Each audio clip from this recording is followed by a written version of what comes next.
Okay, and thank you again to everybody for coming. My name is Susan McPherson, and I have the honor of working with the Columbia Chamber of Commerce, and I work in local government and also military affairs. Today, I'm blessed. I have both sides of that job description here with me, so I appreciate that. It's my pleasure now to introduce Karen Jenkins. Karen is our chairman of the board, and she is also with KRJ con- Consulting. So thank you. Sorry about that. I started off early. So come on over, Karen, and welcome our group. That's okay, Susan. Good morning. Good afternoon. Good afternoon. Afternoon. So I have an identity crisis because yesterday I went to Charleston. My name was Karen Rivers. And I said, that's okay because you know I like to flow. So anyway, it is an honor and a pleasure to be here amongst all of you who are so many important, integral parts of our community. I have a special place in my heart for the military because I think I've told the story. I have been attached to the military all but 2 months of my life. And that was in 1988 when I had a birthday in April 15th. And then I rolled off of my daddy's military support to my husband's on July the 2nd of that same year. So I just love the military. I think I was born at Fort Jackson, literally. If you're out at Fort Jackson and you know where the fire department is and everything to the left of that, that used to be the hospital. Yes, I'm predating myself. It was before Moncrief. Um, but it's just an honor. I do say thank you to all of our military members who are here, who you support, who are out in our country for the awesome sacrifices and that you make every single day for us to have the privilege to be in this room, for me to be at this mic, and for us to do what we do every day. So just an applause. But for those of you who are also military spouses, I can't forget you. Because behind every awesome, and every one of you are awesome, military members, there's a military spouse that's supporting them. So I also want to acknowledge and recognize the military spouses at this time.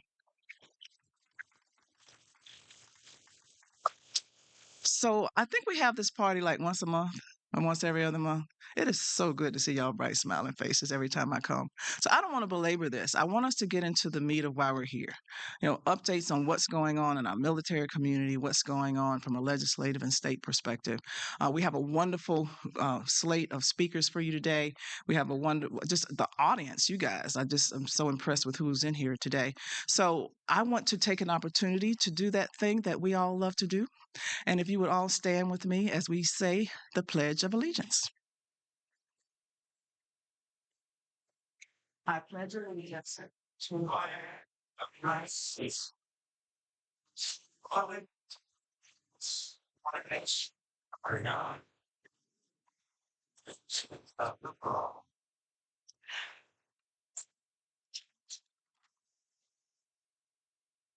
We would like to bring up our Lexington Medical Center representative, Laura Moore.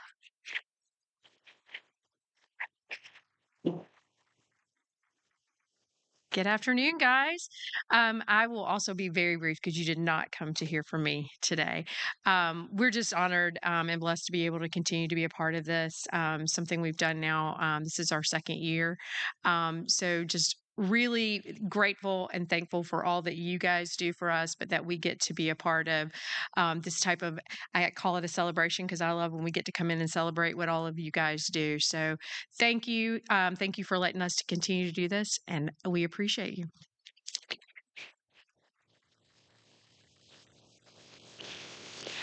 And thank you, Laura. We appreciate you and Lexa Medical. Y'all do so much to support us in so many ways and take care of us throughout the community. And for that, we appreciate that. The Chamber can't do what we do without our sponsors and without our participation. So we really appreciate all of our sponsors. And Nancy Smith from the South Carolina State Fair is the one that actually makes it possible for us to come to this meeting place on a quarterly basis so that we can all come together and hear more about the military and what opportunities are out there for us. She actually had to leave to go out of town unexpectedly today and and asked me if I would to make sure and pass on her thoughts to say thank you to each and every one of you, to our military. Thank you to everybody in the audience. She also said, please come back for the fair in October. And the fair dates are going to be October 9th through the 20th. The theme is 46 Reasons to Celebrate South Carolina. They're going to have displays from all 46 counties here. So for our military families, we have a new group coming in. That'll be a great opportunity for them to get to know a little bit more about the state. And to make it even easier, Military Appreciation Days are Thursday, October the 10th, October the 14th, and the 17th. All military families, veterans can get in free with an ID, so in their dependents. So hopefully y'all will come back out for us in that. And then another thing that Nancy and the State Fair is very proud of is they bring in funds to provide scholarships. And so this year they awarded 53 scholarships representing the entire state with graduates from each of our congressional districts. So that's a huge shout out to the State Fair and to all those who did put in applications. It's great to be able to help people continue their education. So we're very appreciative of that. And now one of the things that we always do, we talk about working with our congressional delegation up in Washington. We actually have a consultant firm, Cassidy and Associates, that we work with very closely. They monitor and support whatever our military needs here. They help us support it and try to obtain it up in Washington. And now we're going to have a video report from Washington from Suzanne, and she is actively working on a regular basis for our behalf. I'm not going to steal any of her thunder. So, good morning, everybody from Washington. It's Monday morning here. Sorry I can't be there in person, but I wanted to give you just a quick update on where we are in DC right now. We're kind of in the in-between space. I'm going to be speaking through a PowerPoint I presented, and Susan will send it out after the meeting, but it's just a few pages that talks through some of the timelines. So where are we right now? The president's budget, which usually comes out in early February, dropped on March 11th. I think we've talked since then about what's in the bill so far for South Carolina and for the Midlands region. But just so you're tracking, we're in the process side of things for the next fiscal year. So some upcoming dates of interest. On the House side, the defense authorization full committee markup is actually this week. They're skipping subcommittee markups and going straight to full committee markup on May 22nd. We have seen a draft of the chairman's mark, and we're working through the implications of that on quality of life, on military base support issues, and we'll make sure that we get a full report to you guys soon. Also happening this week is the beginning of the House appropriations process. So while our offices worked hard in February, March, April to get member requests and priorities in, we are seeing the kickoff to the appropriations process in the House. The MIL VA bill, which is the military construction and VA bill, does mark up this week on May 21st. And then the defense bill, which is the other one that most people in this room are probably interested in, marks up on June 3rd. As for the Senate has announced the dates of their full committee markup for defense authorization for June 11th and 12th. That full committee markup is typically closed to the public, so we see that information a little bit later than we would in the House necessarily. And we're still waiting on the deadlines in the Senate for markup. So we'll let folks know as soon as they come across, with the caveat and big asterisk that we are in an election year. And so while hopefully we'll see a lot of these bills come out of committee, hit the floor even, particularly in the House, I would not expect to see any finalized action on defense appropriations, MILCON appropriations, or the Defense Authorization Act until the lame duck session after the November election. For those following on the defense budget update for fiscal year 24, which we're currently in, a little over, maybe almost 3/4 of the way into, appropriations were enacted 6 months late. As you recall, we were under a continuing resolution through the large majority of the last fiscal year. And so the various continuing resolutions actually accounted for a significant amount of funding. There was also an additional supplemental that was signed into law by President Biden on April 25th. This included money for Ukraine, money for Israel, and money for the Indo-PACOM area. That was about $95.2 billion supplemental to what was previously passed for the defense budget in fiscal year 24. But what we're planning towards is a fiscal year 25 budget. So a couple things to remember is because we are under the spending cap agreement, defense spending is capped at $895 billion for fiscal year 25. So we need to figure out what does that mean for defense spending in general. Are supplementals included in this? And I think we'll start to see some indications come out of the full committee in the House once they start to do markups this week. Another thing that we want to keep tracking is in the chairman's template for the defense authorization in the House, they did include a massive quality of life bill that had been independently proposed and is now lumped into that bill. So there are significant quality of life changes proposed in the House defense authorization, but now we are stuck with how do we pay for it? Just one example, increasing enlisted pay by 15% is one of the proposals. So that's something that's authorized, but we need to find out how to pay for it. We will continue tracking how that's happening, if it's happening, what it looks like as it comes out of the authorization committee this week, and then, as I mentioned, in the next couple weeks out of defense appropriations in the House. Will they pay for it? And I think one more important thing to track, and it's something that we have been successful as a community, is what are the House and Senate going to do regarding military construction?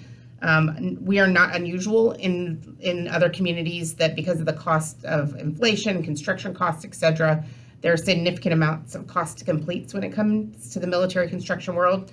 And so we will continue to track for this community, how does that affect our priorities? In addition to the new priorities we have for military construction, I know we have some quality of life and some family issues on the base that we are working hard to take care of. And I would be remiss if I didn't end with a thank you to our congressional delegation. They've been excellent to work with, as always. They're working together as a team to try to produce the best possible legislation for this community. So thank you for everything you do. And I look forward to hearing your updates as well. Thank you. The work of Cassie is critical because it does help us produce what we need to on the local level. So with a little bit more explanation of what we are doing locally, I'm going to bring up William Smith. After William, I'm going to bring up Brianna Bateman, then Hillary Johnson, and then we're Alex Morris. Thank you. Good afternoon, everybody. How are y'all doing? All right, I'm William Smith from Senator Graham's office. Just to let you know, Senator Graham is not real happy with the top line for the defense budget.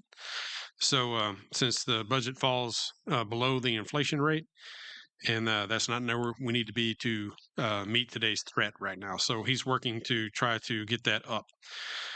Back in April 22nd through the 26th, Aaron Strickland, which is Senator Graham's military legislative liaison, Bailey Wright, the legislative aide, and Kevin Steer, who is our military fellow. We're all down in the state. The first 2 days, they were down in Parris Island and Joint Base Charleston, and I believe the Coast Guard. And then they came up to the Midlands area. We went to the Savannah River site, Fort Jackson. We went over to USC's engineering department where they've gotten lots of Navy contracts for doing studies on how to get new and better equipment. And then we went to McIntyre and Shaw Air Force Base on Friday. And that allowed them to get a better overview of what's needed military construction wise, and also what each one of those installations has going on in the state and what kind of support that they need from us.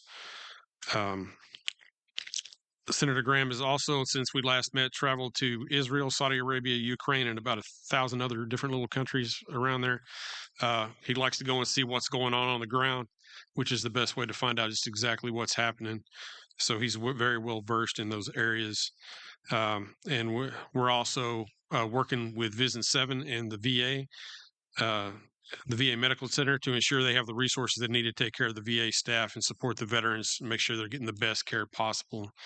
Also, if you haven't seen, the ICC came out and said our Israeli friends are doing some terrorist type stuff, and Senator Graham was pretty outspoken about that. If you want to hear any four-letter words on TV, he was right there with it. So outside of that, casework is big for us right now. If you need any assistance from us, please let us know.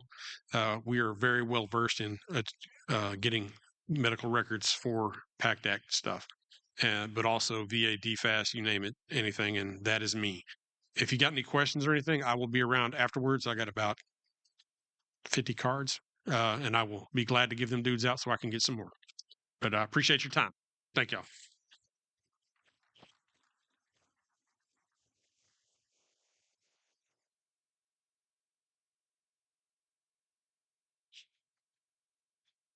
I say every time when I follow William and Suzanne, I'm like, what am I going to talk about? They've covered everything. So, just a couple of things that I will highlight. I'm going to go in a little bit of a different direction today.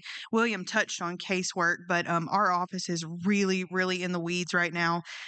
So far in 2024, we have had a little over 350 cases for veteran affairs alone, and how that trickles down out of that. So George Sharp is here. He's on our casework team for Senator Scott. So if you all have any questions, please stop myself or George afterwards.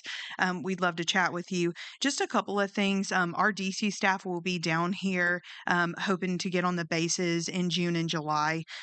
We have a new member of our team who used to work for us. Her name's Kate Hunter. She left and came back. So we're really glad to have her back, but she is running our defense portfolio and our foreign affairs. So just if you all have any questions or any cool things you would like our staff to come out and see, we are always looking for a field trip. I'm looking at you all. So please invite us out. We would love to see that. And thank you so much.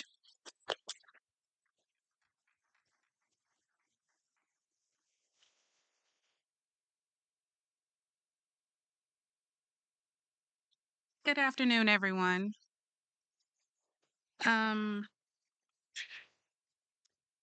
So I have a couple of things that our office is currently working on. The congressman has been engaged with the DoD on opportunities to provide additional research funding for HBCUs through the University Affiliated Research Center, which is also UARC, and the federally funded Research and Development Centers, FFRDC programs.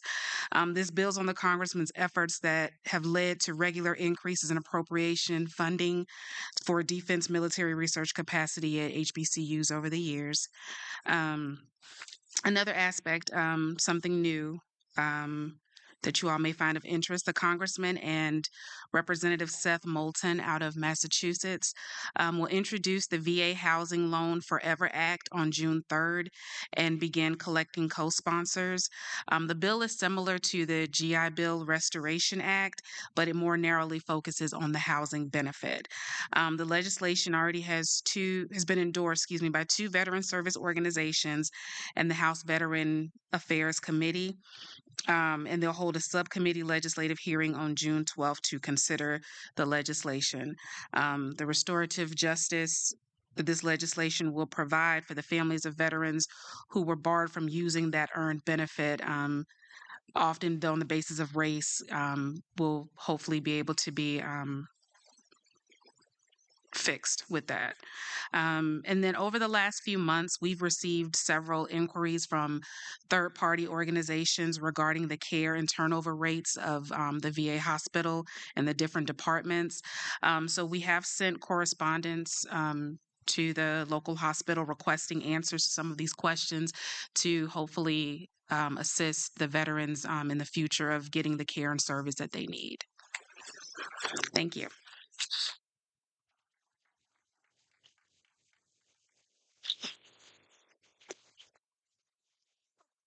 Thank you very much. And I can tell you it's a pleasure working with our congressional reps. Anytime we need something, they are right there for us to help us out. Congressman Clyburn's office is right upstairs, so we can just kind of knock on the door or call them down here. And then we also have, with William and Brianna, we're always on the phone together working to make sure that we can do good for everybody else. And then Alex Morris is here, and he has been serving afar. And so would y'all please join me in a special welcome home for him? He was deployed for several months. He's back home with his family and friends. And so, Alex, I'm going to let you come up and tell us what Congressman Wilson's up to. Well, Brianna, imagine going dead last. There's nothing left to say. But thank you, everybody. It's true. General Jones sent me to Africa. He didn't want me around. I don't know. Sorry, sir. Thank you for coming to visit us while you were there, sir. Your support was appreciated. Again, Alex Moore is here on behalf of Congressman Joe Wilson. National Defense Authorization Act has already been discussed. It'll be on the floor for markup tomorrow. Congressman Wilson has over 50 items that he's working on between quality of life improvements and promoting peace through strength. So he's trying to shepherd those through the process. We also have legislation pending to False my place here. Expand anti-tunneling cooperation with Israel. So we both have borders that have become an issue. It's going to improve national security of both countries. We've launched legislation moving forward to name 11 Iranian proxies as foreign terrorist organizations that'll open them up to be able to be sanctioned by the U.S. government.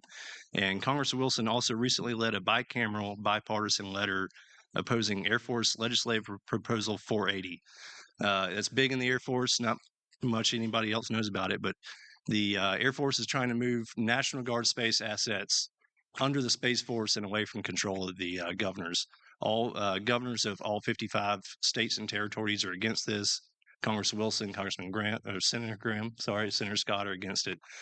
So we are united in working for your National Guard. Thank you.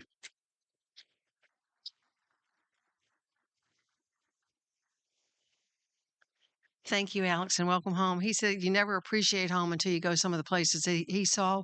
I told him, I said, you ought to share a little bit about that because we just don't know about deployments like that. I see General Jones is sitting here shaking his head. But when you go away and you miss your family, you miss your friends, and you miss your routine, when you come back home, you're just so thankful to have that. So we're so thankful that you're back. We have several people I know. General Q just came back, too, from deployment in Saudi Arabia. So we're always glad to welcome our military folks back home. We're going to switch gears now to our military leadership. And right now we have Colonel Hutton from Fort Jackson, the Deputy Command Officer. We're going to bring him up. And then we're going to bring up General Jones from the South Carolina National Guard. Then we're going to bring up General Schertle from 81st Readiness Division. And then we have Colonel Hummel from the 169th Fighter Wing. And then we have he's back there grinning at me always. Lieutenant Colonel Alan Contendig, sorry, y'all, from Army Recruiting. Thank you.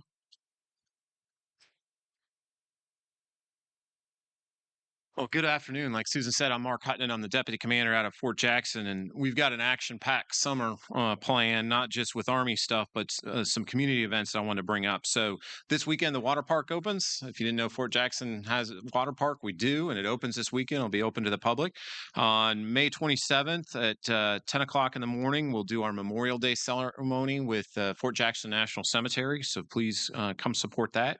And then the first week of June, the 3rd through the 8th, is what we call Victory Week, where we celebrate Fort Jackson's birthday. And thanks to the Columbia community, after all of these years, this will be our 107th year being part of the community, started by the Chamber. And so please come out and help us celebrate that. A couple things going on that week. On the 4th of June will be a military appreciation night. We're getting hosted by the Fireflies, so you'll see a whole bunch of soldiers come out for that, and that's a real fun ball game.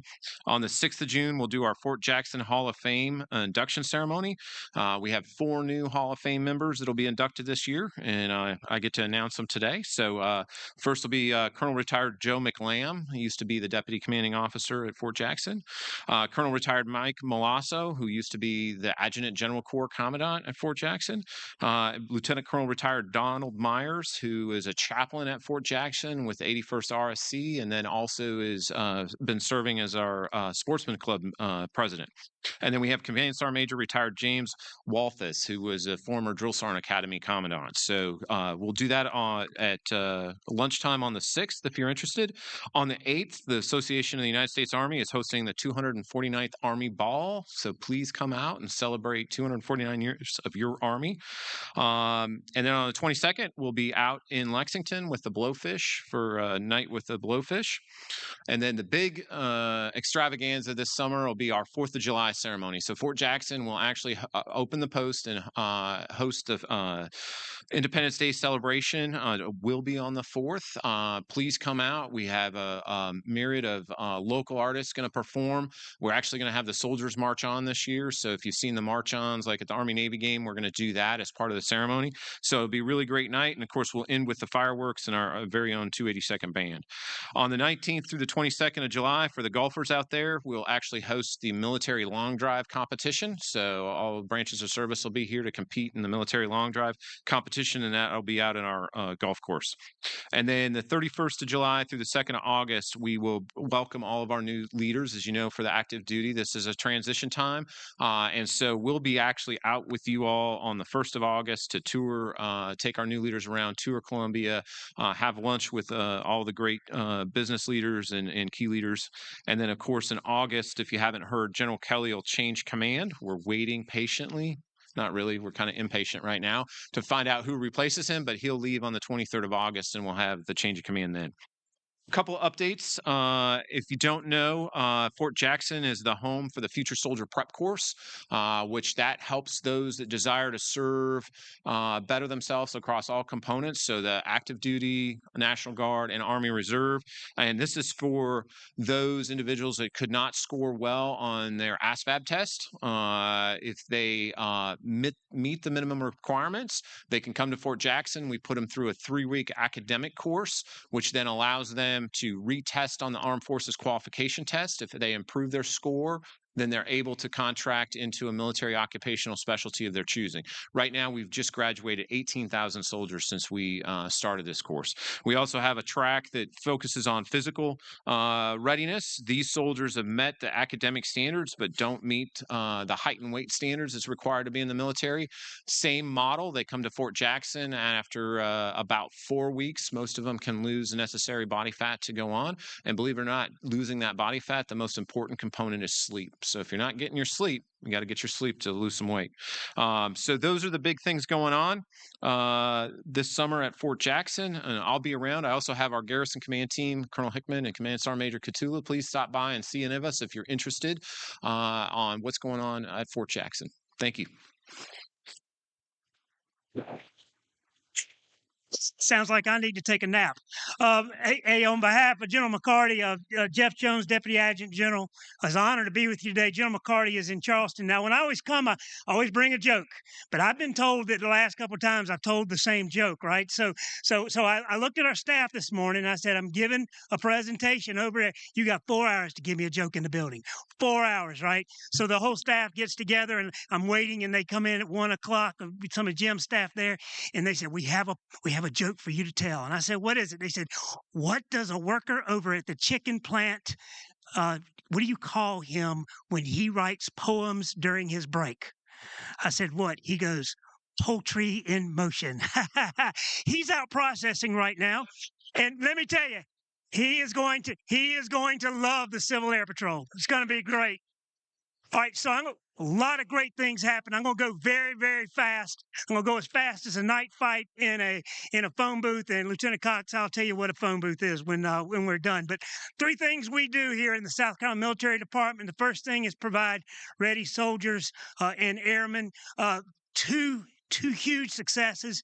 The first, I'm going to defer to Craig, but I'm going to tell you, our Air Guard just got home from their first one-of-a-kind mission for the entire Air Force, and they led the way. That Swamp Fox thing is for real. Can't wait to hear what you have to tell on that, Craig. And Jim Rolfe, congratulations. Welcome home, and good job there. And the second thing, for last 2 or 3 years, really since COVID, we've got up and we've talked about how we need your help recruiting, how recruiting is a night fight, right? We are standing at 120% of our recruiting mission right now. We're 100.4% strength.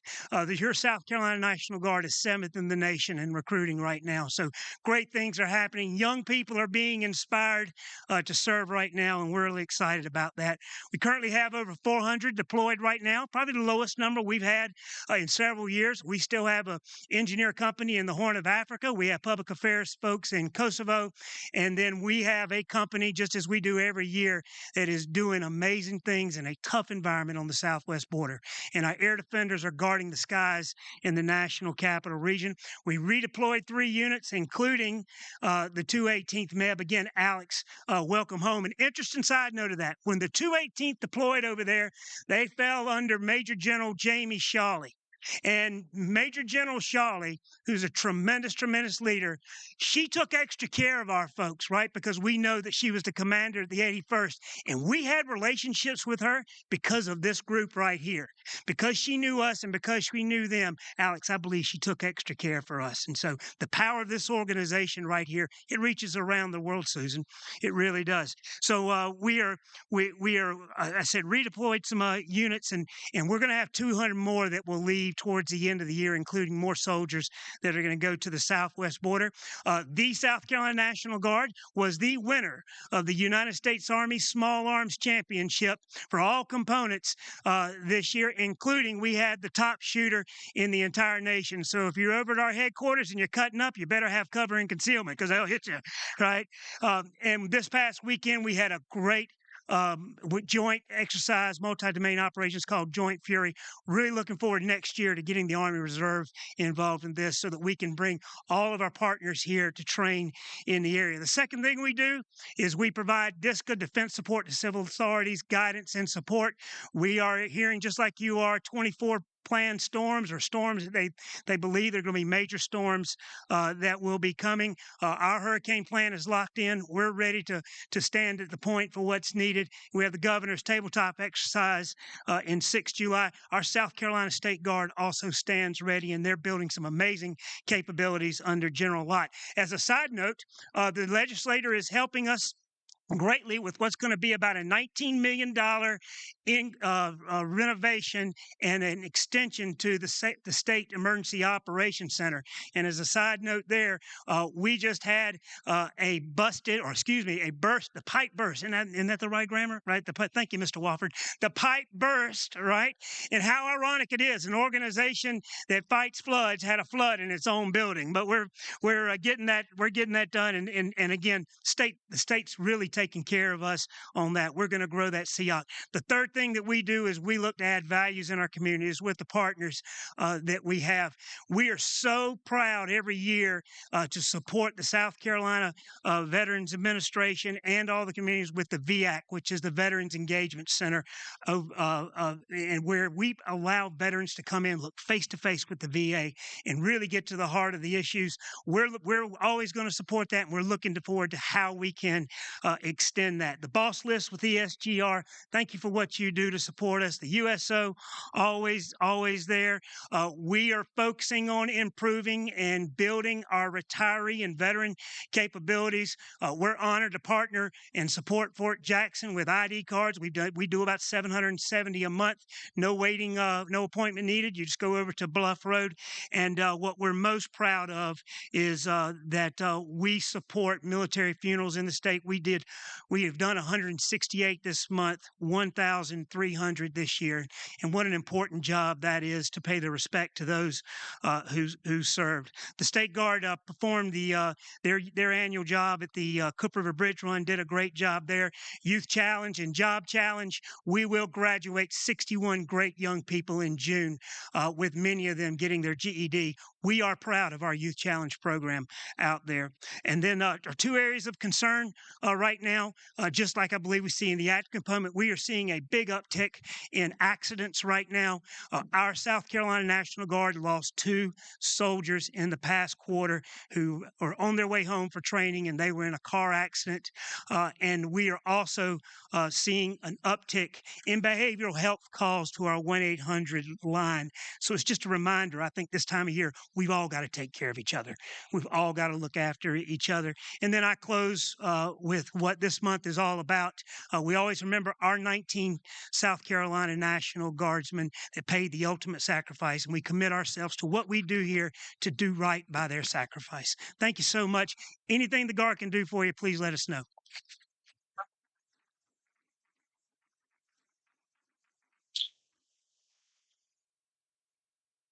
Afternoon, Brigadier General Jed Shortle. I'm the DCG operations for 81st Rhinus Division.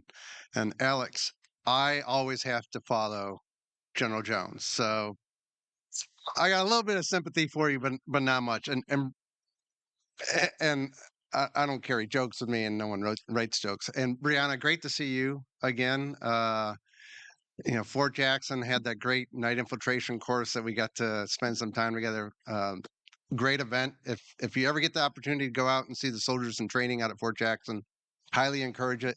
And I got big kudos from my wife taking her out to night infiltration course. She talked about soldiers crawling through the dirt for like 2 weeks.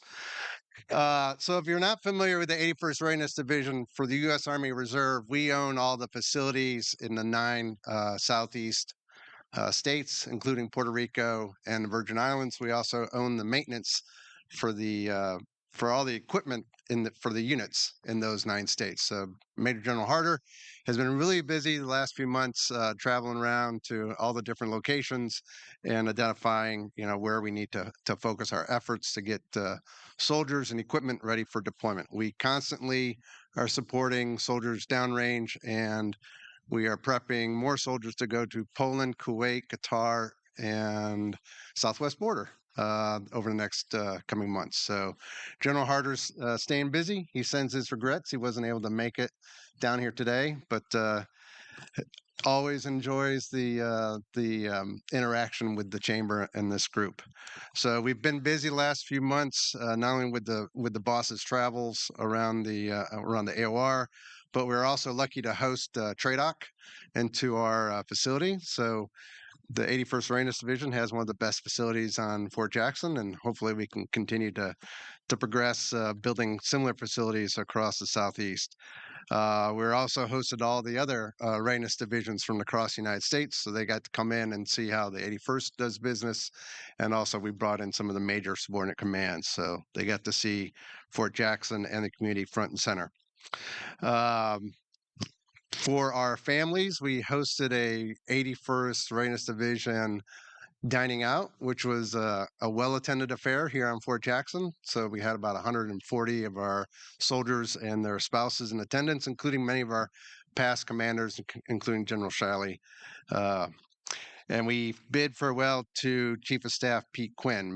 Many of you knew Pete Quinn. He's retired GO. He's been our Chief of Staff for many years. Pete is, I think, at the end of next week, he's heading off to Maine, and probably not going to see him after that. All he wants to do is move to Maine and do his hunting and fishing throughout the year. So we're welcoming this week Luther Thomas, and hopefully the next time we have one of these meetings, I'll bring our new Chief of Staff along with me.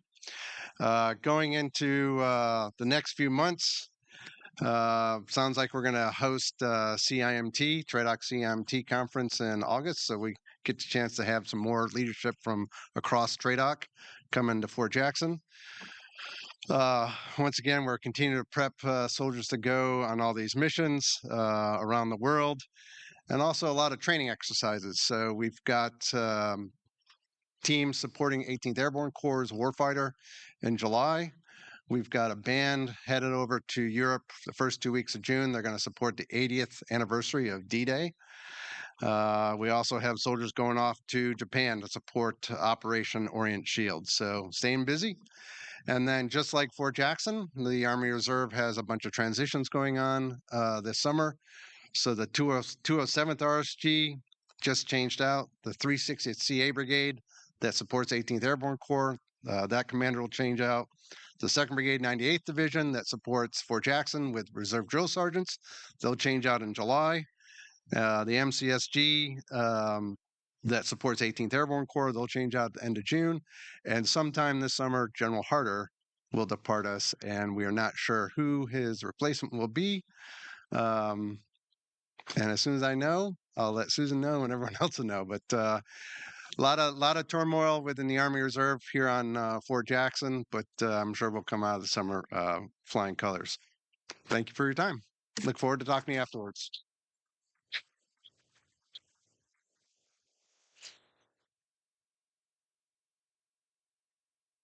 Good afternoon. On behalf of Colonel Ferrario, who couldn't be here today, I'm Craig Hummel. I'm the support group commander. I can't let the Army slide by not giving a round of applause for my man, Colonel Jim Roth, who was also gone for 6.5 months to the CENTCOM AOR. Glad to have you back, brother. As General Jones mentioned, we had a sizable portion of airmen deployed for the past 6 or so months in the first ever XAB, which is Air Force speak for a new concept. General Quadri took over the base. He deployed as the sitting wing commander, became the wing commander downrange. our guys ran the base, and the intent of the Air Force is to have people that you train with, people you know, people that you trust, be the same people. The Army's been doing this forever, right? Be downrange with you. So when crisis hits, which it hit them almost the day they got there, you knew the people already. You knew your leadership team. You knew your airmen. You knew how to take care of business as fast as possible. Normally, we are storming and forming and norming for the first month of a 6-month tour. So good concept. Lots of changes coming to the Air Force. I'll talk about that in a minute. We got a lot going on in McIntyre. First, I would be remiss if I didn't thank our Codel. We've gotten a ton of support lately. Got some challenges with our simulator. We got a building coming. We don't have the actual equipment, but our congressional delegation is leading the charge, especially Senator Graham's office, with some setbacks in the half plan for that. But we look like the NDAA is going to at least have some language in it that'll speed things along. So that's good stuff. I think one of us stands up here and thanks the South Carolina Department of Veterans Affairs for grant program money that we got for some trailers to support our firefighters. We've been saying this for a couple of meetings now, but I think we finally got a way ahead. Like, I think we finally got this dialed in. So thank you very much there. Thanks again to the entire office for coming out. That was great. A really great visit. I invite everybody to come out to McIntyre. We got a lot of cool stuff to show you. And we look forward to any individual visits that we can set up. Speaking of needs, wants, desires, 25 for 25 is the fighter recapitalization effort that all the Codels should probably see something in the LL offices coming for some level of support. I can't speak super intelligently on that process, but it does matter, and we've seen in recent weeks some challenges there. Congresswoman Mace came out to the base over drill, flew in a jet, had a great time. I'm just saying, if you've talked about it flying in a jet, I highly recommend it. Some other upcoming things. We just got back 12 jets from Savannah, where we are training for the high-end fight. So China's our pacing threat. We're making no bones about it. Off the coast of South Carolina is one of the few places in the country that we have enough airspace to do long-range, high-speed engagement with threats that are similar to what we would face in a high-end fight. So that is part of the Air Force's entire remodeling plan that we are going through right now. So eventually, we will become what's called a deployable combat wing. There is rumor and innuendo that we will separate responsibility between the base and the fighting portion, like the Army does. And the Navy does. The Air Force finally catching up with how we model our bases and how we can construct our deployment sections. But lots of changes going on out there. But the most important thing is the great power competition switchover. And so we've got to be ready for China or whatever the threat is. And we are training every day at McIntyre for that. So Century Savannah was a big portion of that. Right now, we're looking at a couple of other exercises to help with that. One is a trip to St. Croix. That I'm sure General Jones will lead the way on, but that's part of a larger Southcom kind of Northcom, like, hey everybody, we're around, don't forget, sort of process. So we're looking forward to that in July, and then October is a pretty important live missile fire exercise in Florida that our guys will go to spin up in preparation for their activation, which will come in the spring of next year. I think that's all I got going on right now. We did have, one more thing. That was awesome. Community medical fair that we had at the Garner's Ferry Road complex. We didn't advertise it very well, but got great support from Congressman Clyburn's office. And so we look to do that again next year, and hopefully we'll get our public affairs office involved for a change as opposed to us word of mouth in it. So that was a really good event, though, and we were happy to put it on. We look forward to doing it again next year. So thanks for your time.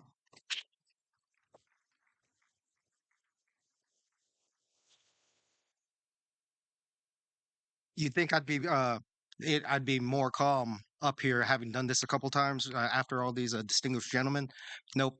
I'm Lieutenant Colonel Alan Katindig. I'm the U.S. Army Recruiting Battalion Commander for Columbia Recruiting Battalion, and I'm happy to report, just like the National Guard, for the past 3 months we've made both the active duty and the USAR mission, Army Reserve mission. For those 3 months, and we continue to push through May, and we're tracking that we will make May too, and we'll continue to push for that. We're doing close to about 120% on the RA side, about 100 or so on the Army Reserve side. But for here, as a primary employer within the state, through April, Columbia Battalion has hired about 1,050 new soldiers, which is an increase of 17.6 from this time last year, 17.6%. I'm sorry. And then in the Richland County area, we wrote 266, which is an increase of about 3.3%. The battalion has paid out so far in FY24 $6.7 million in bonuses. For locally, it's about $1.8 million locally for soldiers who are recruited out of this area. Our PACE partnership or our partnership for your success program has generated about 192 trained employees statewide, future employees, and about 49 of those were from here in the Richland area. So kudos to y'all. Thank you for your support, and we'll continue to push through FY24. Thank you very much.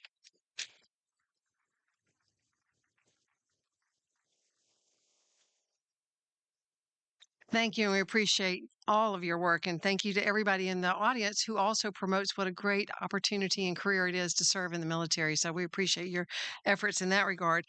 Just a reminder that Colonel Hutton in the fort, every Wednesday is Family Day. Every Thursday is Graduation Day. They are graduating 800 to 1,200 new soldiers every week. That brings into town all of our family visitors. They come in on Wednesday for Family Day. They stay till Friday, and they bring in about 250,000 visitors to Columbia every year because of the graduation. So thank you, sir, for that.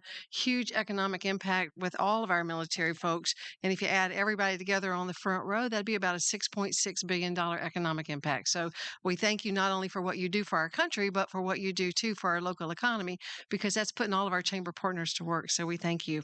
Also with the South Carolina National Guard, I do want you to know, if you love General Jones' comments, remarks, and jokes, he is the guest speaker for the upcoming 249th Army Birthday Ball that's going to be held out at Fort Jackson. We are previewing his speech, so we'll make sure that I'm going to write the jokes, I'm going to read them, and then I'm going to let him do them because he has a way of ad-libbing, as y'all can all appreciate. So, yes. But he is going to be there. We do have flyers at the back. We would love to have all of y'all come. If you have never been experienced, I mean, we all went to senior prom, we go to parties. If you have never experienced a military ball, this will be an opportunity of lifetime. It will stay with you forever, and you will be so proud and so impressed. So I encourage you to come.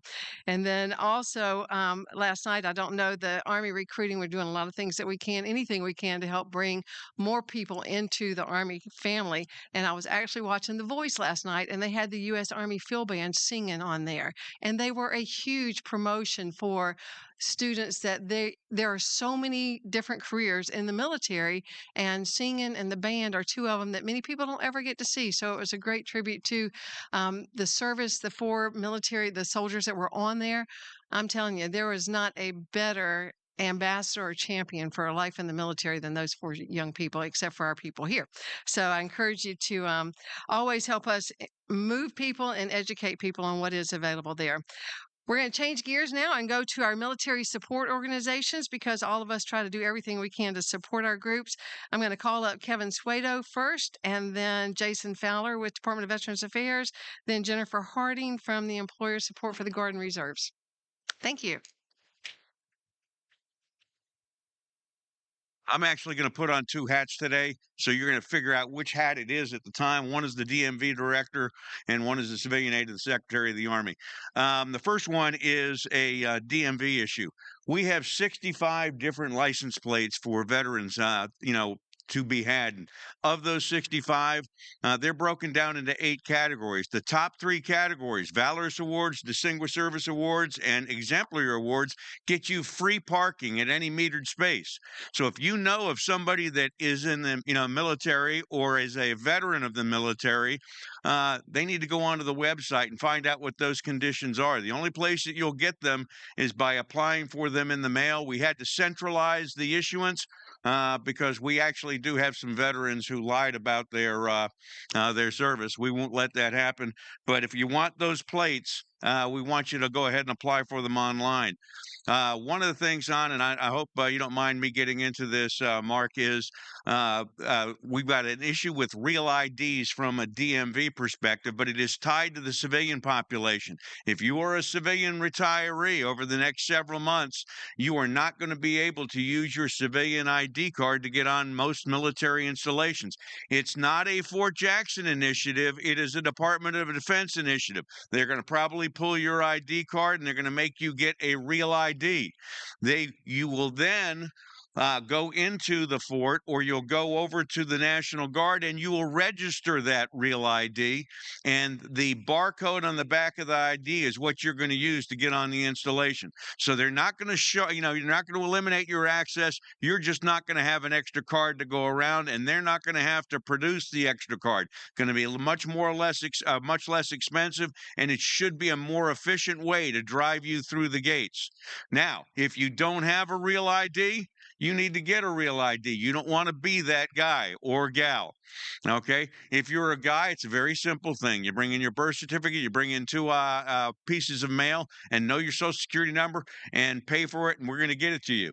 Ladies, this is the most sexist bill on the market.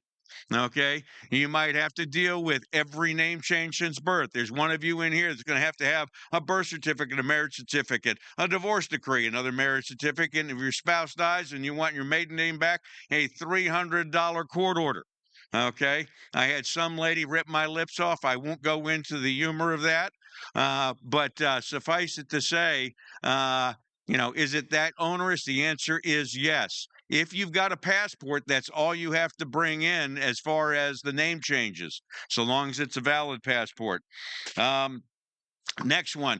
We had the commanders meeting not long ago with the governor and the Speaker of the House. The number one complaint from the military was military kids do not come into the military with driver's licenses yet. And so what happens is at age 18 and 19, they go in, they apply for a permit, and they cannot test out nor drive without somebody in their vehicle for up to 6 months. And they requested that be changed. We got it passed in law, not only for the military and not only for their spouses and dependents, but everybody. If you come in and you get your beginner's permit, you will be able to test out and get a full-up driver's license in 30 days. So that's 5 months faster than you were able to do it before. So please let your troops know they no longer have to worry about that. That change is effective immediately. I'd ask one person to stand up because I'm going to throw him under the bus 3 times. Bill Shanahan. Okay, good. Bill Shanahan owns the Lexington Blowfish.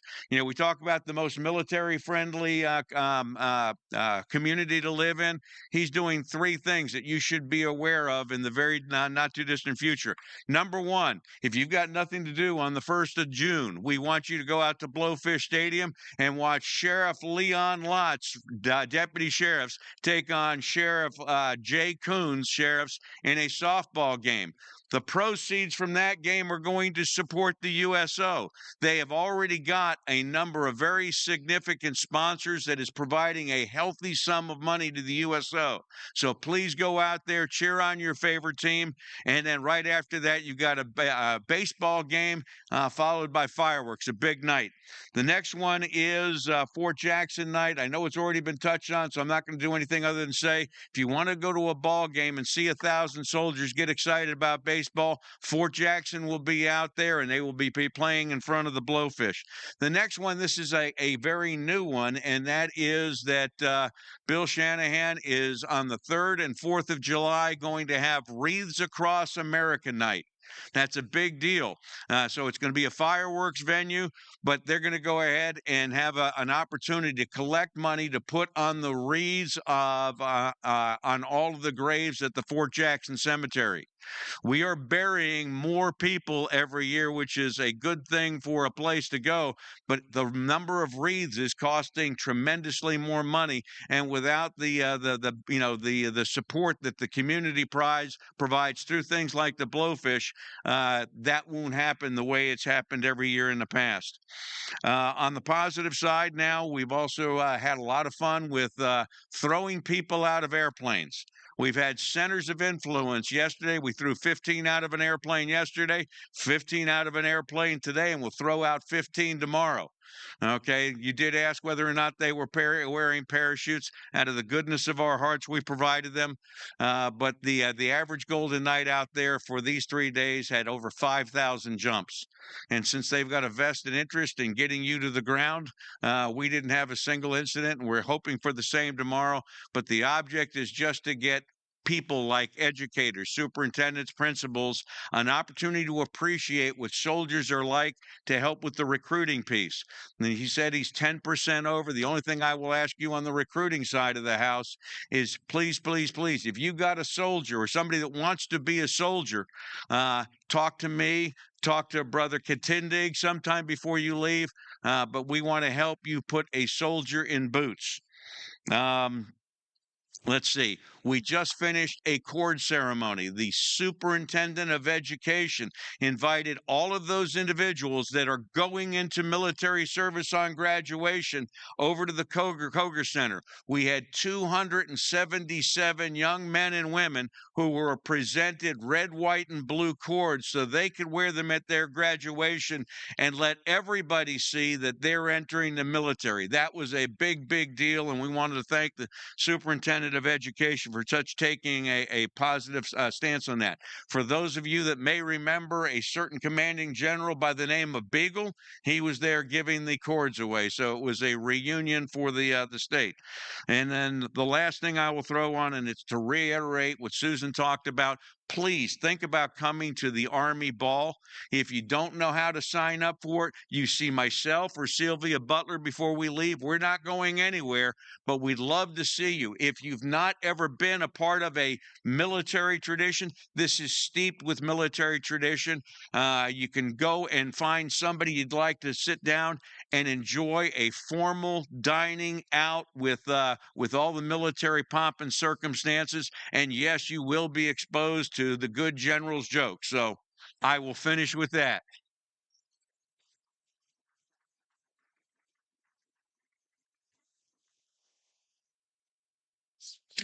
And now I get to follow Kevin. Great.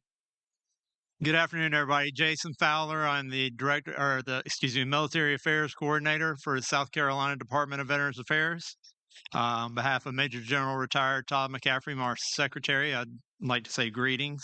Usually Sandy Claypool's here giving this, but she's away today. So want to address a couple of things. Kevin, that cord ceremony, like you said, was fantastic. The Fort Jackson Army Band made the event, as they always do.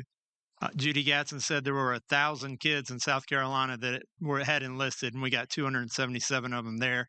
A lot of that is because we're having more and more military signing days at the high schools, and sometimes there's competing events. I'm going to one tonight in Dorchester District 2, so that's very exciting. Colonel Homley talked about the Military Enhancement Fund. Again, we'll be accepting applications for that. You can go on our website. Most everything I'm going to tell you about, you can go on our website or go on our social media. We'll talk about it in a minute, but the Military Enhancement Fund is directed for military communities. So local cities and counties can apply for that money for projects that help with quality of life or base support at our installations around the state.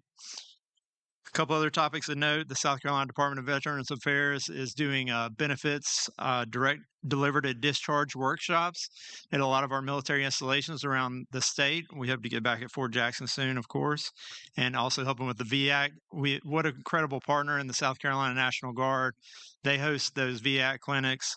There is one that the Southeast VA is hosting virtually July 11th through 13th. I put a flyer in the back if you know people that are getting out. When we're a part of them, we may or may not nudge those folks to stay in South Carolina. And I don't know if y'all saw the report that was in the news. South Carolina was named the #1 state for military retirees by Wallet Hub. That just came out. We've been in the top 10 about the past 2 years, but just reached #1. You've heard over and over it's change the command season. I guess they didn't really call it that, but there's going to be a lot of leadership coming in and out of the state. We'll be there to hail and farewell those that are leaving and welcome in others, and look forward to all you helping us with that as well. I'd like to talk about the Military Connected Students Report. That was delivered yesterday by Dr. Sarah Jane Arnett. She works with MIG-3, also with Military Child Education Coalition, wears a lot of hats. She's a military spouse, very passionate about the subject. Mr. Ed Bell, our Director of Government Affairs, and I got to see her give that brief to the South Carolina Education Oversight Committee. The report will be out in a few weeks. But just want to tell you all that we are working real hard to turn the state purple for military kids. We're doing that through Purple Star Schools initiatives. Right now, we have 13 school districts in South Carolina that are gone through the designation process to become Purple Star. Also, 2 charter schools, one in Sumter and one here in Columbia. We have a really good team, Mr. Fred Henley and all the other school liaison officers at the installations, people like Miss Kelsey Carter, she's in here today, and Mr. Jackson from Richland 1. We just have such a fantastic team in the Midlands, and Lexington 1 just became the latest school district to become Purple Star last week. They did it in conjunction with the military signing day ceremony that they had for all of their high schools. It's fantastic. Speaking of kids, a quick plug for Camp Cole. They're hosting 2 military camps for kids this year. One of them is called Camp Corrales, a nationally accredited camp that they chose Camp Cole to be the host site for South Carolina, and that's right in our backyard, right near McIntyre. If you haven't been out there, the facility is amazing. Last night they broke ground on their new activity center that Southeastern Freight Line helped provide. It is fantastic. They will also be holding a Camp Stars, and I put flyers in the back. If you go to their website or on the flyer, it says that that registration finished May 19th. That's not correct. I just got off the phone with them this morning. They're still accepting campers, and I believe well, you'll have to get with the people. I don't want to give out any false information, but I know they're still accepting campers, and they're always accepting counselors. So if you want to get involved with military kids, that's another way to do it. And I believe that's it. Finally, like I said, follow us on social media. We're on the app formerly known as Twitter. We're also on YouTube, Facebook, and all that good stuff. And all that is on our card. I've left a stack of our business cards in the back. Thank you for all that you do, and have a nice afternoon.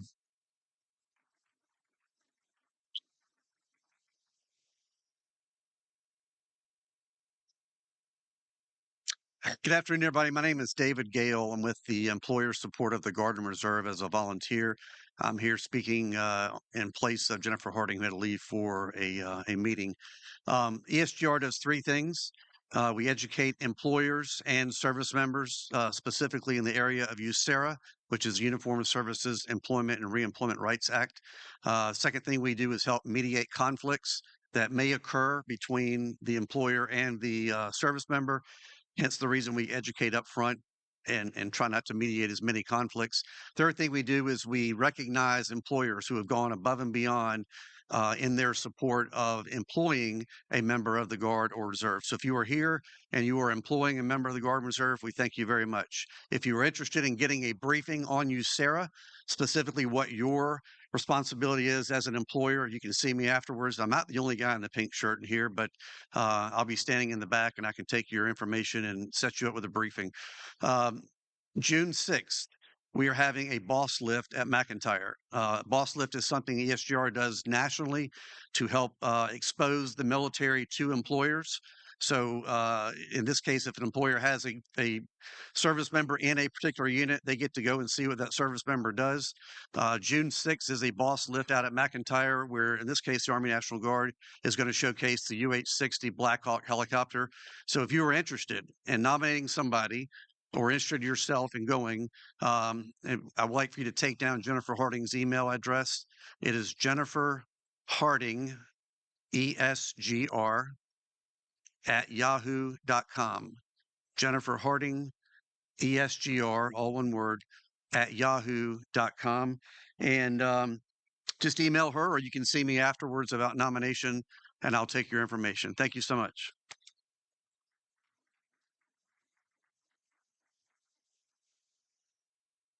I'll tell you, we have had just about as complete a brief as you would like, right? There is so much going on. There is still a lot more great things that we could tell you about. One thing I did want to tell you, Joni Thresher is not here today. They're actually starting up some new USOs down around Georgia. But there is a share and show program. They need more volunteers to come out. We have so many military opportunities for people to go out. We take refreshments out onto the field. We take care of families. We take care of departing soldiers. We take care of all the new recruits coming in. So if anybody wants to get together, have a few of your company folks go out, let me know. We have information back at the back. You can sign up. Joni and then will do a training and we'll get you acclimated so that you can help us greet our soldiers and help us, as Kevin said, put forth that most military friendly community opportunity. Also wanted to say thank you with Kelsey and Fred and Department of Veterans Affairs, all the great work you're doing on behalf of our children. Last month was Month of the Military Child. We had a great celebration up at the governor and everybody. It was just a wonderful tribute. Thank you, Maria, for all you and Dr. Moore do to help us in those regards as well.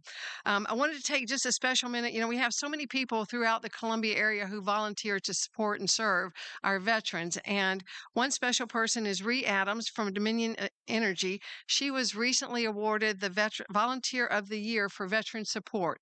She actually has been in charge of that veteran support group. Ree, stand up just a minute and let's give you. Thank you.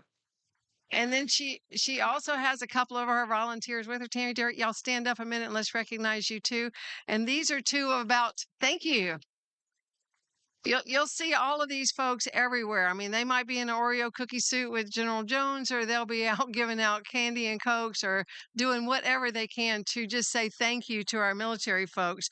So we really do appreciate it. Ree not only works with our volunteers and veterans, she's helped out with 9/11. She has grown their volunteers from 60-something to over 230. And when you think about the work that they can do out in the community, that's amazing. A lot of companies do that. So those are the unsung heroes that we all really rely on and depend on. So thank you so much for that. And then Carl Blackstone was here. He had to leave. He had another meeting, unfortunately. So he had words of wisdom. Some of them have already been stolen from y'all, so I'm not going to repeat those. But I do want to just tell you again, from the bottom of my heart, thank you so much. It gives me such pride to see each and every one of you here. We have a lot of new folks here today. We meet quarterly. We hope you'll come back. Since we meet quarterly, I have to give this little plug. We do go over a little bit. We try to get out by 3:15, but it's because we don't bring you in on a regular basis. And there's so many awesome things to tell you. So thank you. We hope you'll come back with us and work with us more often. If you want to go do anything at any of these organizations that you've heard about, just give me a call. I will make it happen as best I can. I can't throw you out of planes. I can't put you in a Black Hawk, but I can work and try and make sure that we can do that. I also want to tell to all of our sponsors, and all of them aren't here, but a lot of them are here. We have Katie with Cool Care back here. She's got some really neat stuff. In addition to providing the cool air conditioning and heating, she can help us out, and with plumbing too. So we hope you'll come back and say hello to her. We also have First Command over here. Ryan Gay is here, and he has actually helped us with sponsoring Freddy's. So thank you, Freddy's, for coming. What a great treat on a nice hot summer day in Columbia. We have Freddy's frozen custard back at the back. So we thank you for that, y'all. And also Sound and Images, thank you. They always provide us excellent care for all of our meetings. They were up early at 7 o'clock this morning with us for small business, and now they're back again. So we do hope that you will stay around all of the events that you've heard about today. We have flyers back in the back. If you have information, you want to send it to me. I'll send out a military newsletter, so I'll share the connections with you so you can make other connections. You can help us connect people. I think we have done some connecting with the Fireflies and with some of our events here, Carol, while we were networking here. So please take time to network, ice cream, cookies, have a great time. Thank you for all that you do to support our great military, our community. Thank you to our community leaders. I think I saw our incoming Chairman Montague here. I'm not sure if he's still here. So yeah, thank you, Montague. So just a great opportunity. We love having you here. We love being with you. Thank you for all that you do. Have a wonderful afternoon. And if there's anything that the Chamber and our business community can do to support you and your business and our military, just let me know. I'm here to help. Thank you. Have a great day.